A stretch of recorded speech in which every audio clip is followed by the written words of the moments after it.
Welcome back guys to another video, and this is part 2 of molding the car door handles. Hope you guys are doing okay. If you're new around here and if you are an existing viewer of the series, don't forget to drop a like, subscribe and turn on your notifications so you don't miss a video. It is really satisfying to see this car come together panel by panel, door by door. And what we're going to do, or what we're even going to focus on in this video, is just getting the molds streamlined with the car body panel. And that is basically what you're seeing me starting the process of doing. In the video, I just have a piece of cardboard and I'm going over the original door handles that aren't broken and just trying to get a basic shape of the door handle so that I can put it over the ones that I molded and start shaping them so that it starts to look more seamline.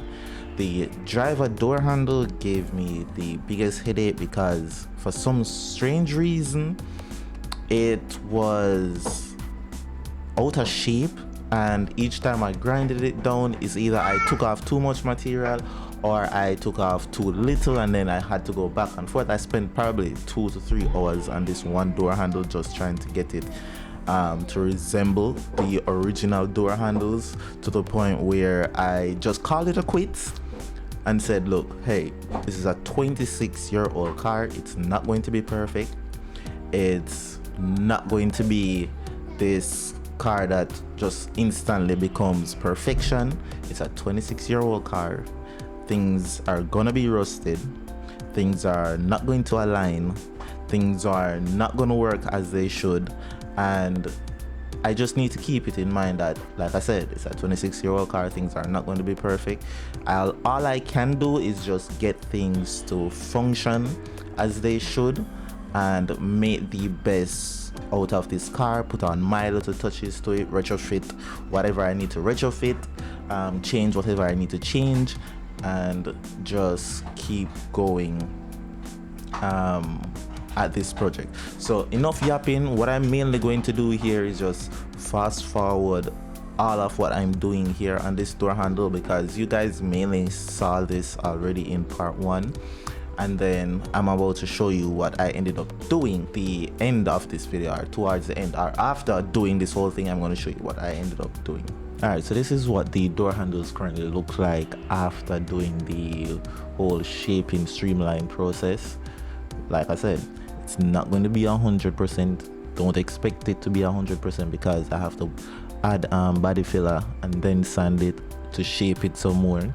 But I'm quite happy with how they look and feel, and it was really tiring 2 to 3 hours just to get it to be seam streamline with the side of the car. And as you see here, it really does look more OEM. It still kind of looks weird, but hey, that's what happens when you mold things sometimes. And this is the passenger side. It looks better than the driver's side though, and I really don't know why the driver's side is giving me hell to do, but I will eventually get it to look perfect. This is the passenger side door, and look at it. It just looks perfect. Has its flaws, but it looks good. So this is basically the next day. While I was at work, I decided to take a aerial view of the door handles, because when I started doing this, I did that the other day and I realized that the door handles was actually hanging too far off the car. But in this video you can see that they're somewhat more OEM, more streamlined with the car body. So I'm happy about that. And now let's move on to the other thing. So the other thing that we had to do was to repair the cracks on the front and rear bumpers. I ended up finding 2 cracks on the front bumper along with 2 cracks on the side of the rear bumper. The front bumper was a lot of work because I had to repair the 2 sides where the bumper actually screwed to the fenders, and after repairing the cracks in the front bumper underneath both fog lights, I went into a parking lot, reversed, and I didn't realize that the bottom panel of the front bumper was actually caught on that little stump that's in the parking lot, that little concrete stump, and it ended up cracking both of the repairs, well, cracking next to both of the repairs, because I repaired it so strong that it ended up cracking right next to it. So I had to come back home, re-repair the front bumper, and then put it on. The rear bumpers was a headache as well, because the side clips that the bumper fits to, it ended up being worn out, so I ended up removing a few of them just so that the bumper could sit more flush with the rear end. And I also noticed that the mounting areas for the rear bumper, it was slightly off. I couldn't figure out why, and then it occurred to me that something might be going on with the back end. This car did get hit in the back end, but before I get into that, I'm just letting you know that I had so many issues doing this repair. I got fed up so many times because there was a point where my back started to hurt because it's 2 weekends of doing this, and it was like, oh, I'm tired of smelling burning plastic doing these repairs and all of that. And long story short, I ended up removing a couple of the plastic tabs that the bumper sits on the side of the rear of the car, and ended up cutting the bumper as well so that it fits the rear of the car more seamlessly, because some of the plastic pieces on the bumper, it didn't make sense to keep them on. And like I said, this is a 26-year-old car. Like, put my own little touches on it. Don't have to reuse every single thing on the car. I just decided that, hey, the mounting holes for the rear bumper, those are what I'm mainly going to focus on for structural support, and not just the looks of the rear bumper, because the side of the rear bumper on both sides of the car, the bumper is kind of warped, so I'll eventually have to take a heat gun to it and push it back in so that it's more parallel with the side of the car. And the rear of the car was where the big issue was, and we're about to get into that. All right, this is the section that I had to cut on the bumper, and this is a tab that I had to remove as well. Like, it was a pain repairing this rear bumper. I sanded it with the palm sander that you're seeing here, just to, you know, refine things a little bit so I can see what the fitment is like. But that tab that you're seeing at the back, it was a pain. I had to cut it. I really had to cut it. So all of that repair that I did, I ended up cutting it out on one side. At least I'll have to go back and cut out the other piece on the other side, just so that the bumper fits flush with the back of the car. But I'm telling you, man, if you're gonna do plastic repairs, just prepare yourself for the time that it takes and the labor that goes into it, and hopefully it's a small repair. Now, welcome to the part that I was not planning on doing today, but here we are doing it, and it is to undo the bodywork that they did on the back of this car when it got hit. So here you're seeing me showing you where the bumper is actually warped and not being flush with the side of the panel, and it's basically the same thing on the driver side. It's warped and not flush. Certain sections are flush and then other sides are warped. What we're gonna basically do in this video is, well, this part of the video is just push out the rear end some more so that the tail lights fit the fender better, and also the trunk lid lines up with everything. I'm really proud of myself for doing this part, because I never knew that Wholesale tools could do this. The jack that you saw in the trunk, I tried to use it, but when you lay that jack flat like it is, it won't push, and you can see this big ass gap between the tail light and the trunk itself. That's almost 2 inches of space that I ended up just taking a regular Wholesale hammer and just beating the hell out of it till it came out. I ended up pushing out this head tail light too far back, and I ended up having to go back and push it in just so that it closes the gap between it and the bumper. But all in all, I'm gonna show you guys the end result of all of this at the end of the video so you can understand what's going on. But look at that, my fingers can go behind the bumper and the tail light. That's how big of a gap there is right there. So let's get into it. I'm explaining some things in the background and I'm just gonna take it from there. I'm probably clean up some rust. Probably grind this, well it, build it back up. Not really sure I'm gonna do that, but I'll go figure out that part of it. This side needs to also come out at least half an inch so that the tail light can rest on it. This side, I'll say about 2 inches it needs to come out, so let's get to it. And so I realized that, like I said, the jack wasn't going to work, so what I ended up doing was trying to use the scissors jack.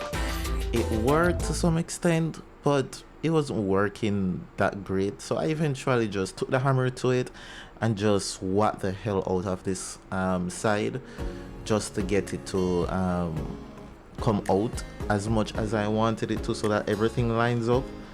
I started with the hammer and the 2x4 just so that I wouldn't have to beat it out too much, but then I realized that the 2x4 was actually cushioning too much of the blow from the hammer, so I just went raw with the hammer and just beated everything. As you can see, it's coming out like, oh my god, I'm telling you, when you see body men doing their thing and charging the amount that they're charging, respect it, because I'm telling you, this was very kind of frustrating, but at the same time it was satisfying to see everything come together, and learning the whole process of body work it was satisfying. It was very rewarding. So I ended up getting everything to align as best as possible, but like I said, this left tail light, I brought it out too far, and then eventually I just pushed it in back off camera. I also took the hammer to the latch as well and beated the hell out of it, because the more I aligned things was the more the trunk went out of alignment, so I had to beat the hell out of it. Alright, we got it somewhat flush now.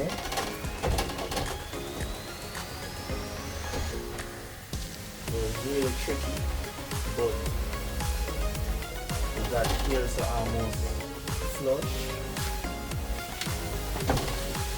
Go right here, so nothing is stopping here from going down. You can see right here, something is stopping this side from going down.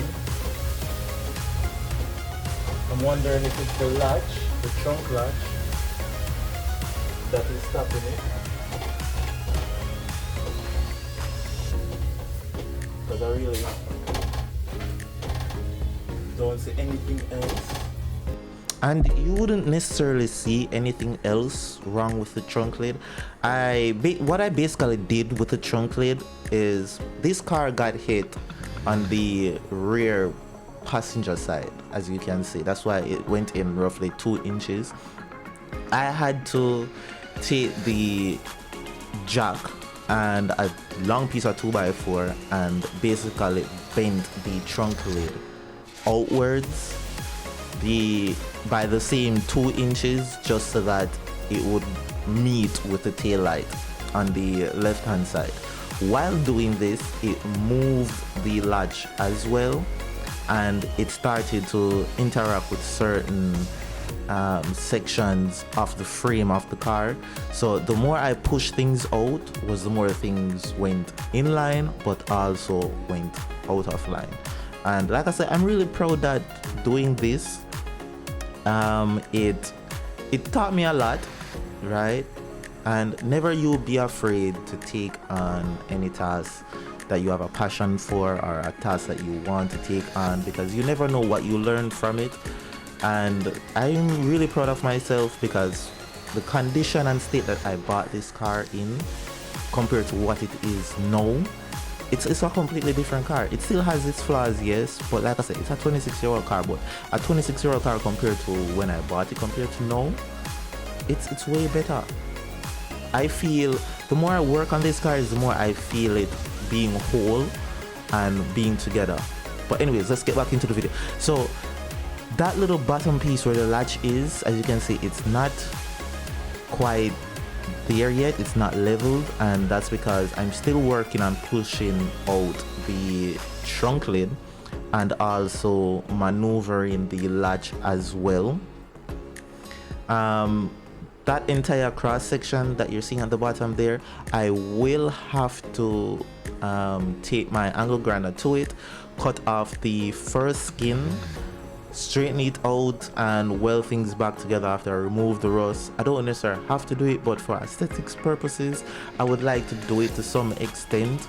And also, all of the hammering, it opened up some of the panel seams and destroyed some of the seam welds as well, so I'll have to go in and weld it. I didn't do any welding after basically aligning back the rear end, because I wanted the car to flex and stress the open seams to see how badly things would fall back out of alignment, or even if they will fall out of alignment, right? And I didn't want to weld things and then realize that, oh, there's too much stress here. I wanted the car to just settle after doing the whole alignment, flex underneath its own weight to see where things will fall naturally. And that is where I basically left things. Maybe next weekend I'll go back in, remove everything out the trunk again, and look at all of the seams that I need to weld back, because it's basically the entire trunk that I have to weld. I'm not going to do like continuous welds. What I think I'm mainly going to do is just tack weld most of the areas and then take seam sealer to close the gap between everything, just so that there isn't any leaks. Because doing this whole bodywork process as well, I noticed that on the driver's side of the trunk there seems to be water coming into the trunk from certain seams, and that's an absolute no-no, because at the rear end it's already rusted and I don't want it to rust anymore. I've yet to find a way to get like some stainless steel sheet metals so that I can cut them and put them back together, and damn, that trunk closed so much better and easier than it usually did. Oh my god, I'm so proud of myself that it's coming together.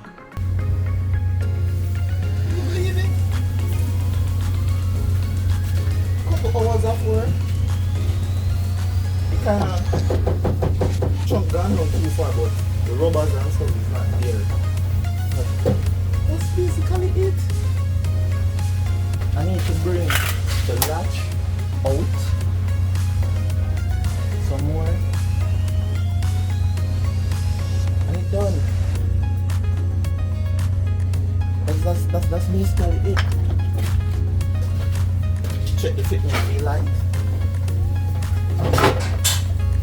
because that's also important.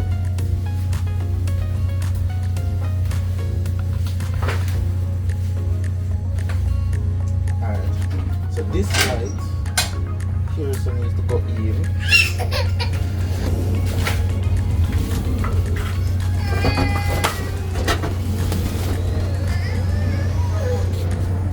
And for that light, maybe the same thing. The trunk ill shaped from area one, but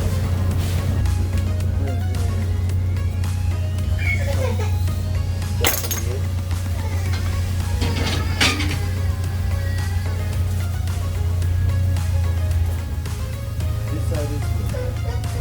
All we can do is the screws and the hinge right there. So push it this way so that it goes in and here so it becomes more flush. Did not work. So what I ended up having to do, what I ended up having to do was, between the hinges, you'll take a piece of 2x4. I'm not sure if I recorded it, but you'll have to take a piece of 2x4, put it in between the hinge and the upper part of the trunk, and you basically bend the hinge towards the front of the trunk. By doing so, we end up putting the trunk more aligned with the front of the car. So it's a way of pulling the trunk lid backwards and forward. So when you put it in between the hinge and the top of the trunk and you push the hinge forward, it brings the trunk forward. When you put the 2x4 underneath the hinge and you pull down on the hinge, it brings the trunk backwards. I'm not sure if I recorded that, but that's what I basically did, and it brought the left hand side of the trunk closer towards the body of the car. So here we are at the end of the video, and I'm just going to do a basic walk around of the car and show you just a recap of what was done so far.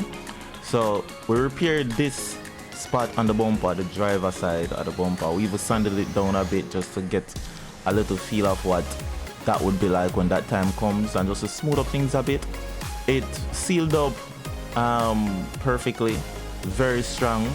I also noticed that the side of the bumper where it mounts to the fenders, I'll have to figure out something as it relates to that. Either get some mounting clips and tabs to really secure them, because both the driver's side and passenger side are a bit loose. The passenger side was where the biggest crack was, and this is basically the result of that repair. Strong. I've been driving around for a couple of days and it has been holding up. I also removed the fog lights because really and truly they're not working and they're not needed. I had to remove them for this repair. Sanded off some of the damages as well on the bumper, and this is what I'm talking about on the passenger side where it's loose. I don't know why this side keeps becoming loose. I probably have to add some silicone to the screw to just let the nut hold the bumper in place. Next week we're going to tackle some more body panels on the car that don't require body filling, sanding and all of that, like this rocker panel here. Try to push it in some more, and also probably work on the driver's side fender to see if we can remove a couple of the dents out of it without, you know, making it too ugly. The rear bumpers are solid, the mounting tabs are solid, and that's mainly because they have this little plastic I would say a plastic clip that the bumper sits on that really holds it. This side is flush with the side panel. It still needs to go in right there just a little bit compared to the other side that is sticking out, but I realized that the reason why this side is sticking out as much as it is, the clips that the bumper sits on the side of the car, it's preventing the bumper from going in all the way, and I'll just have to remove it from right here and see how much the bumper will go in by. I didn't really do much cleaning up on this side because really and truly the entire bumper needs to be sanded all the way down to bare plastic and then worked up back to primer and paint. The trunk lines up nicely. The body gaps are somewhat off because it did get hit in the back, and it might have pushed the panels further apart, but it lines up flush with everything.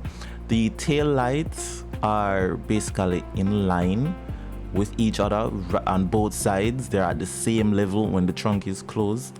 When you open the trunk, the passenger side is somewhat off when you open it, but hey, that's the least. When it's closed, everything is in line. This light right here, it kind of needs a little bit more adjustment, but also the bumper itself needs to come up towards the light some more, and the bumper itself also needs to come out towards the rear of the trunk some more. So once I'm able to find like a bracket that I can weld to the back to get the bumper to come out some more, everything will start to line up more.